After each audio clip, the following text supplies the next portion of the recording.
Coming up on Locked On Dodgers, the Dodgers lost a terrible, awful, no good, very bad game in game one of the NLDS. It was a clunker for Clayton Kershaw, clunker for the offense, clunker all around.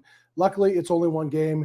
We're going to talk about Kershaw's performance, whether it's the right call to have him pitch again in game four, as Dave Roberts suggests they're going to do, assuming we get to a game four. We'll talk about whether Austin Barnes might have helped, as some people have suggested. And we will talk about Bobby Miller pitching game two and what he can do to right the ship for the Dodgers. That's what's on tap. So let's get Locked On Dodgers. You are Locked On Dodgers, your daily Los Angeles Dodgers podcast. Part of the Locked On Podcast Network, your team every day.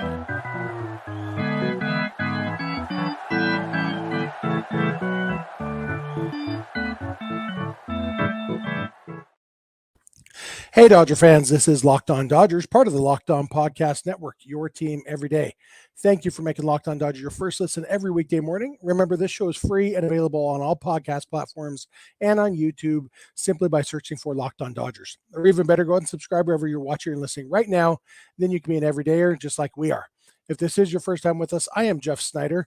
My regular co-host is Vince Samperio, although it's just me today. Vince and I are both lifelong Dodger fans, just like you are.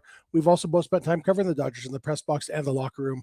So we're not quite insiders, but we bring you the smart fans perspective on our boys in blue every weekday morning. This episode is brought to you by Gametime. Download the Gametime app, create an account, and use code LOCKEDONMLB for $20 off your first purchase. Last minute tickets, lowest price, guaranteed. And with that said, guaranteed. It's a rough word, you know? We know in the postseason, especially with the Dodgers, nothing is guaranteed. But I think every one of us Dodger fans, even if we were nervous, even if we were aware of weaknesses this team had, I don't think any of us had the Dodgers losing 11-2, had Clayton Kershaw giving up 6 runs and getting 1 out. If you did, it wasn't a wise bet. It would have happened to be right this time, but it was historically bad, and it was rough being there in person. I'm sure a lot of you were there in person.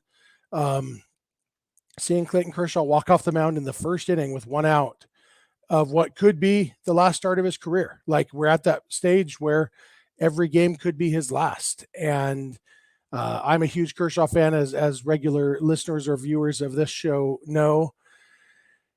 It was hard for me. And I've mentioned this before. I get doubly invested on Kershaw days because I care about the Dodgers and I care about Kershaw. And so I want both things. And so that means when there is a day like this, it's doubly disappointing, devastating, somewhere on that continuum, somewhere in there.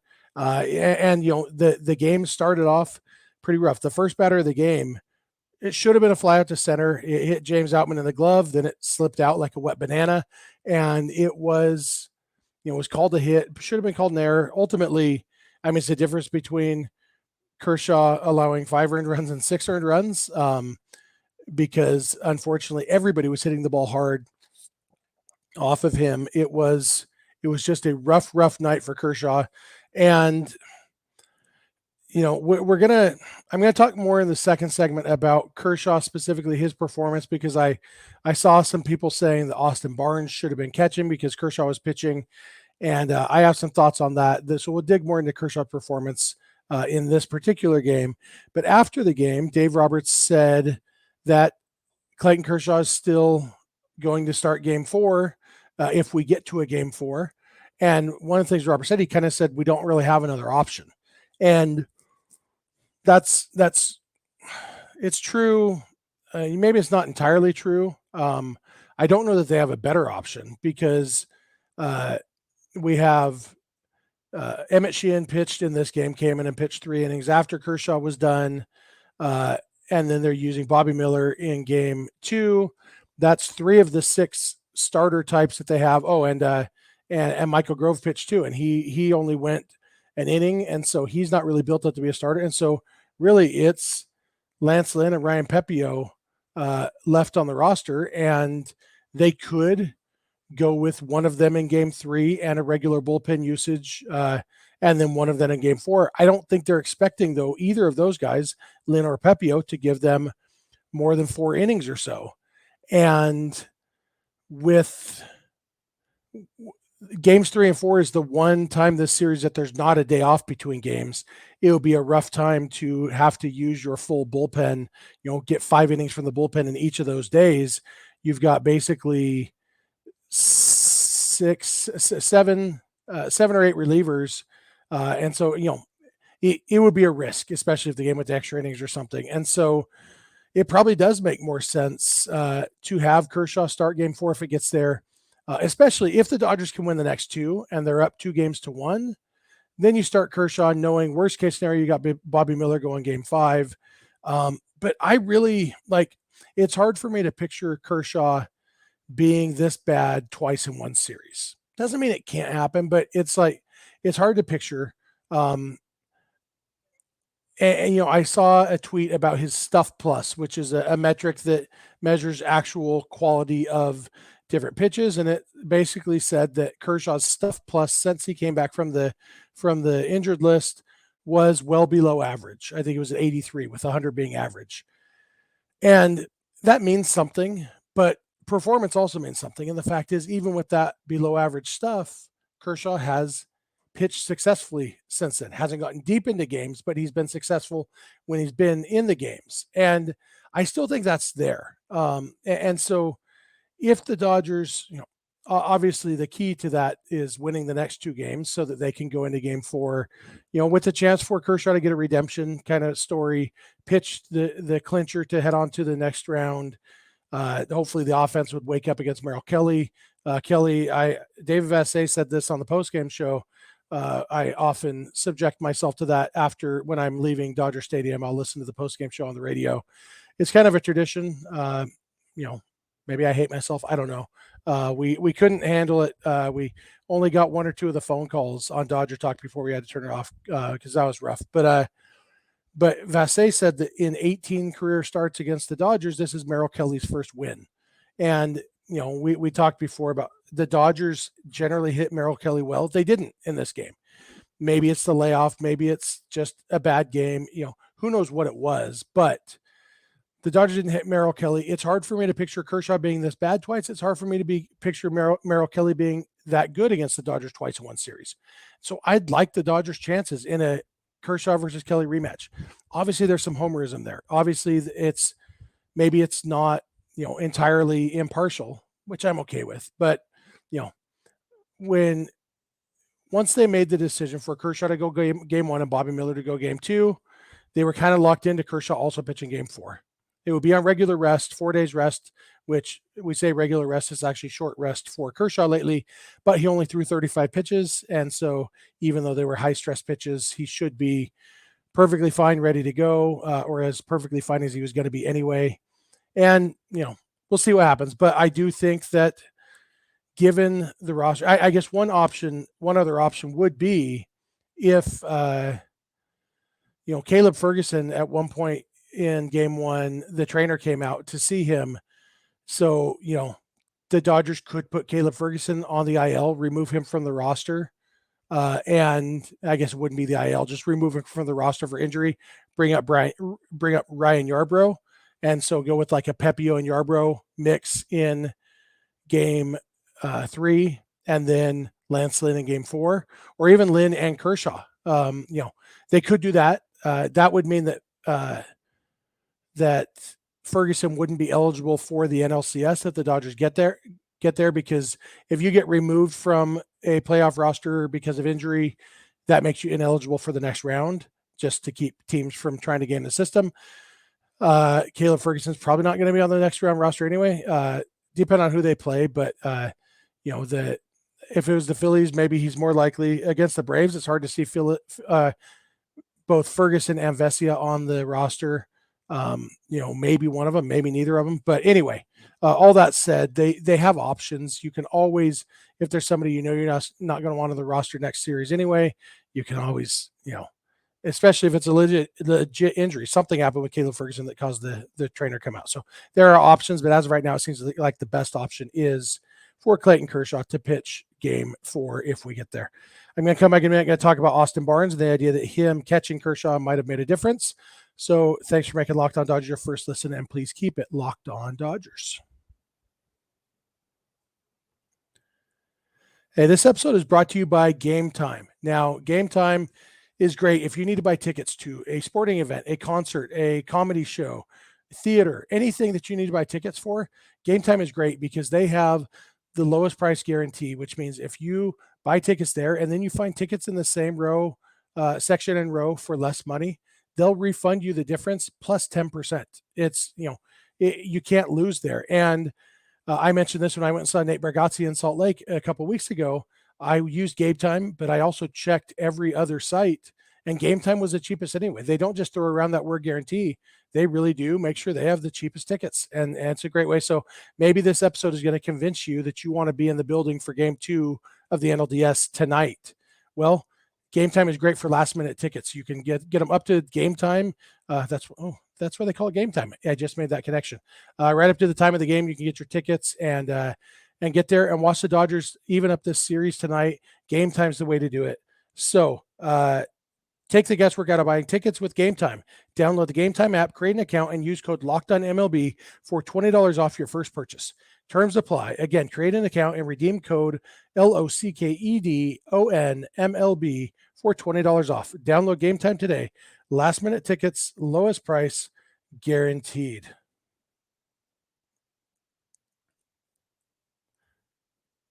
All right, I am back. I want to thank you again for making Locked On Dodgers your first listen every weekday morning, especially you everydayers. Thank you for being everydayers. I want to shout out 4 everydayers, Steve and his sons, Levi and Eli and Ezra. I took in the game on Saturday with Steve and his family, Steve and Stephanie and their 3 sons, and great family. And some of my youngest everydayers, I think, and those kids know their baseball. Levi, Eli, and Ezra know their Dodgers, love their Dodgers, and I love seeing the next generation of Dodger fans. So thanks to them, and shout out to them. Also want to remind you, you can catch tonight's game and every Dodger game, the Dodgers radio broadcast on SiriusXM or the SXM app simply by searching for Dodgers. And finally, want to remind you, if you're watching this on YouTube, please give me your thoughts in the YouTube comment section. If you listen on the podcast, we'd love to hear from you through social media or email or whatever. So, obviously this episode is not going to be super uplifting because the Dodgers just got demolished in a playoff game.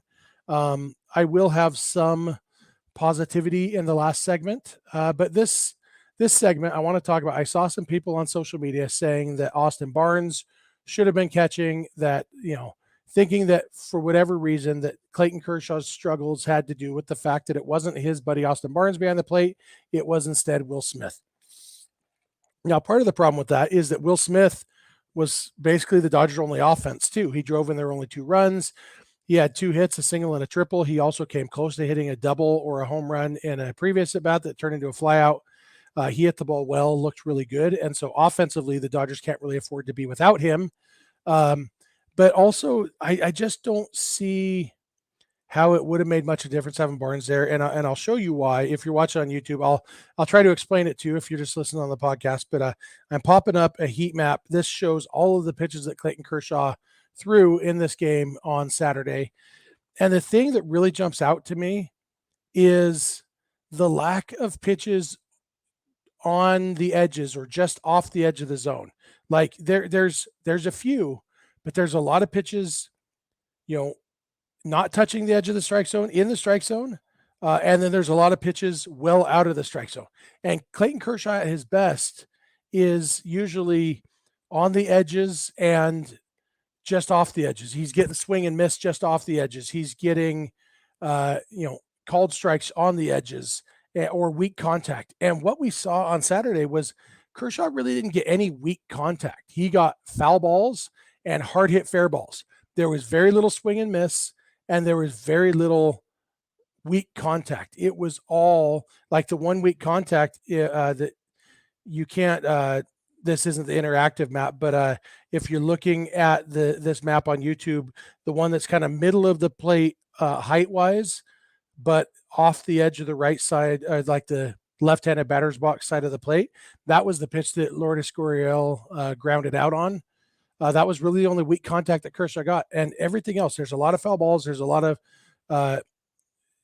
pitches that weren't good enough to put guys away. He had two strikes on 6 of the 8 batters he faced. Like he was throwing strikes or getting strikes. You can see a lot of pitches out of the strike zone, but getting foul balls on those, but didn't have the bite to get them to swing and miss, and wasn't on the edges with his slider, that sort of thing. And so, I don't know that there's anything that Austin Barnes would get done differently, because I'm sure Will Smith wasn't putting down the sign for throw it over the middle. He wasn't putting down the sign for throw a slider without enough bite.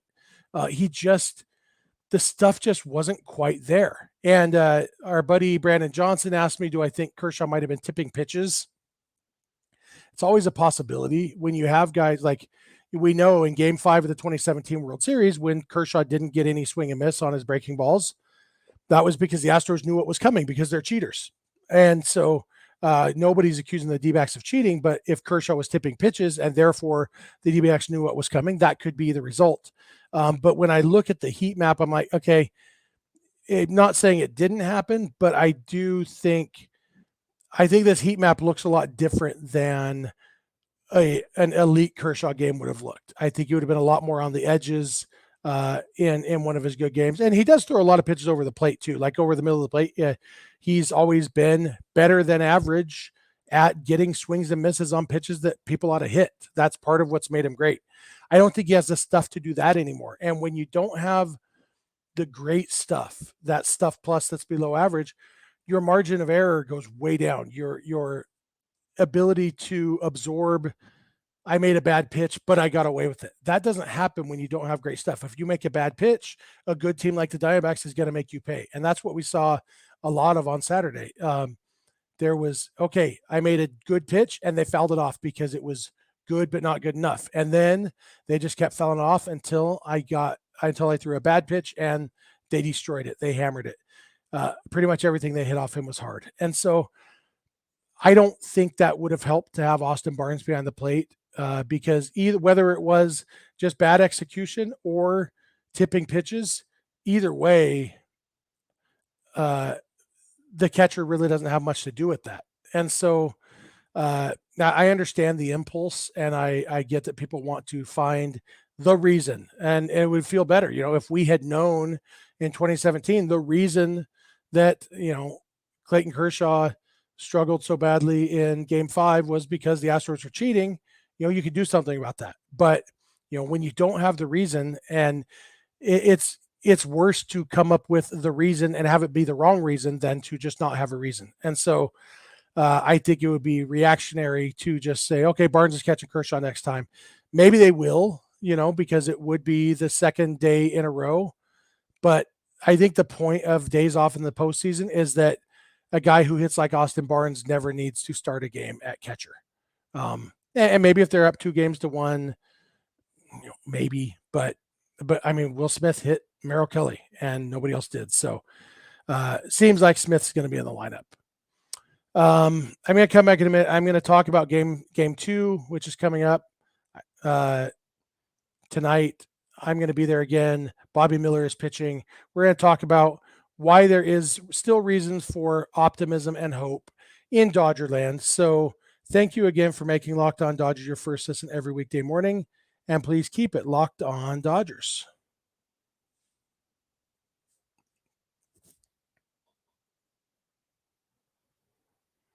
Hey, I'm back. I want to thank you everydayers for being with us every weekday morning. If you're not an everydayer, it's really easy to become one. Just watch or listen every weekday morning. It's fun talking Dodgers with you. Obviously, an episode like this is less fun, but we love our Dodgers. And I always say, I don't love the Dodgers because they win. I want them to win because I love them. Same way I feel about Kershaw. And so, like I mentioned this last week, I don't get angry anymore. I get sad when the Dodgers lose, especially in October. But I don't get angry because I love the Dodgers. I want them to win because I want them to be happy. I want their families to be happy. I want me to be happy.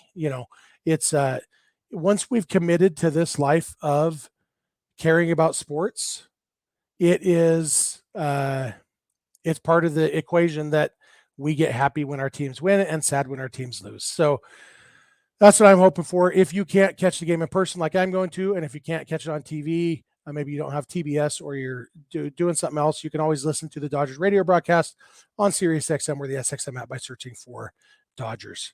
With that said, it is game 2 tonight. And I mentioned families, the players' families who I want to be happy. Well, the other night, I was sitting in Loge 103, actually same place I'll be for tonight's game. And just in Loge 105 or 107, just down below us a little bit, Bobby Miller's parents were sitting there, and easily recognizable. We've seen them on TV, so and they stayed for the whole game. Kudos to them on that. Not a lot of fans did. I mean, more than most teams would have, but it was a little bit more sparse by the end. But they were watching, and I was just wondering what's going through their mind, knowing that their son is making his postseason debut on Monday. And as the game went on, realizing it's going to be basically a must win. It's not mathematically a must win, as Brian Regan, the funny comedian, would tell you about must wins, but you can't really afford to go down 2-0 in a best of 5 series, because then you have to win 3 in a row. So it's as close to a must win as you can get in a non-mathematical must win game. And Bobby Miller is being thrown into the fire. Now, here's what makes me optimistic about game 2. And then I'll tell you what makes me optimistic about the rest of the series after that. Optimistic about game 2, Bobby Miller has great stuff. We just spent time talking about how Kershaw doesn't have the stuff to get away with mistakes. Bobby Miller does. He won't get away with every mistake, but Bobby Miller has great stuff. And that's really, really important, especially in the postseason. Stuff matters. That's why Bobby Miller's on the roster. It's why Ryan Pepio and Emmett Sheehan are on the roster. They have great stuff. And Bobby Miller has the best stuff of all those guys. And so, he's not going to pitch a no-hitter. He's not going to pitch a complete game. But I expect Bobby Miller to come out and pitch 6 or 7 innings and allow 2 or 3 runs. And that should be enough for the Dodgers to win the game. The Dodgers offense needs to show up. And we've said that so many times. Ultimately, it won't matter what the pitching does if the offense doesn't show up. The Dodgers only scored 2 runs on Saturday. And that's hard because they were down 6-0 before they ever batted. That's a demoralizing situation to be in. They were down 9-0 going into the bottom of the second inning. Who knows if the offense would have done any better if the game had been closer? You will never know. But the offense needs to show up. But Bobby Miller, I really feel like he's going to do his part. And if the offense can put up 5 runs, which should be doable, that should get them a win in this game. Which brings us to the rest of the series. If the Dodgers win game 2, it's 1-1, which means it's now a best of 3. The Dodgers are still the better team on paper. And, like I said last week, if both teams play their best, the Dodgers will win the series. And that remains true, even being down 1-0, because if they can tie it up tonight, then best of 3, win 2 of the next 3 games. And, it's absolutely doable. And if this had been a best of 3 series going in, the Dodgers would have been the favorites because the Dodgers are the better team. They finished 16 games ahead of the Diamondbacks. I did get pushback on YouTube last week when I said the Dodgers are a better team than the Diamondbacks. That's not a hot take. That is as close to hashtag science as you're going to get. That the team that finished 16 games ahead of the other team is better. The team that won 8 of the 13 head-to-head matchups during the season is the better team. And so if it had been a best of 3 going in, the Dodgers would have been favored. Chances are they would have swept that series. And so if the Dodgers can win tonight and pull even in the series, they have then, they've lost home field advantage because they've got to play 2 of the next 3 in Arizona. I don't know if you've seen a Dodger game in Arizona. Not a lot of home field advantage for the DBacks going on. And so it's the Dodgers, if they can win today, I love their chances in the series. But they've got to win today, which means Bobby Miller needs to show up and the offense needs to show up. Those are really the only 2 concerns. Everything else is going to be good. And I really do think Bobby Miller, because he's got the stuff, it plays up. He is going to be able to withstand mistakes, keep the D-backs off balance, and one of the good things, there's nothing good about it losing 11-2. There's nothing good about being down 9-0 after two innings, except it's even easier to put this game behind you because game one was such an anomaly. It is, when you're talking about this game made history in some ways, postseason history, by how bad it was, that game is almost easier to put behind you because it's just like, okay, well, obviously Clayton Kershaw is not going to give up 6 runs in a third of an inning again. And the Dodgers, after the second inning, that was a 2-2 game. Even with the offense struggling, it was 2-2 after the second inning. And so it's easy to say, okay, put that one behind you. Let's not do that again. And let's go knowing that we can win this game. And if our offense shows up, we can really win it. And so it's not that I would root for an 11-2 loss, but if the Dodgers had been leading and blown a lead in the ninth inning and lost 4-3, that's almost more demoralizing because that one's harder to put in the rear view. You're thinking about the missed chances and all that. This is like, okay, we lost game one. Guess what? It only counts for one game. The 1960 Pirates can tell you they played 7 games against the Yankees in the World Series, and the Pirates got outscored by about a zillion runs because the 3 games that the Yankees won were, by several runs. I didn't pull up the numbers. I didn't think to talk about this. But yeah, if you look at the 1960 World Series, the Yankees outscored the Pirates by a ton. But the Yankees won 3 games, and the Pirates won 4, and the Pirates won the World Series. So the Dodgers, they could finish the series getting outscored by the DBacks, and the Dodgers could still win 3-1 because game 1 is over. It counted for 1 loss, and now it's time to move on and play game 2, win game 2, and just keep winning today. Win today, and then in 2 days, win today again, and then the next day, win today again, and you just won a series. That's it for me on this series. The Braves lost to the Phillies in their first game of the series.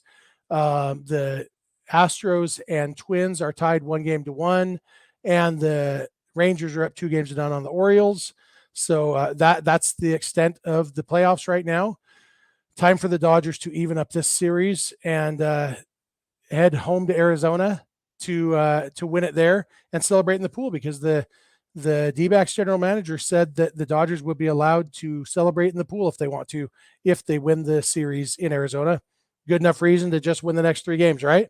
I'm on board. Hope you're on board. If you are at the game today, if you see me, say hi.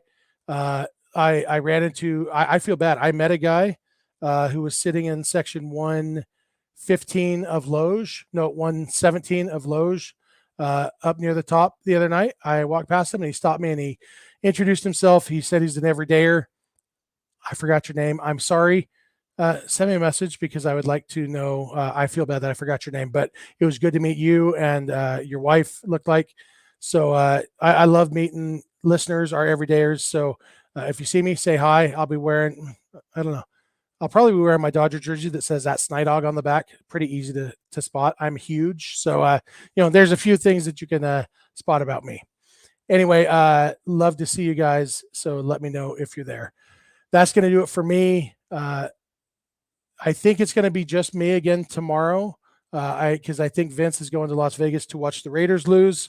And so it'll probably be just me again, talking about game 2 tomorrow night, after I get back from LA. So, but it should be up for you Tuesday morning like normal. Thank you to our everydayers. If you're not an everydayer, become an everydayer by watching or listening every weekday morning. We really appreciate it when you guys do that. Remember, you can catch tonight's game and every Dodger game on SiriusXM, the Dodgers radio broadcast, SiriusXM or the SXM app by searching for Dodgers. You can also listen to this podcast on the SXM app by searching for Locked On Dodgers. You can find us on Instagram and on Twitter at Locked On Dodgers. Vince is on Twitter at VinceSense91. I'm on Twitter at Snydog, and the DMs are open in all of those places. Our email address is lockedondodgers@gmail.com. And our phone number for voicemails or text messages is 323-863-LOCK. We are here every weekday morning, and we hope you'll be here with us. When you get in your car or sit on your couch, tell your smart device to play podcast Locked On Dodgers. And remember, you don't have to agree. You just have to listen. We'll talk to you tomorrow.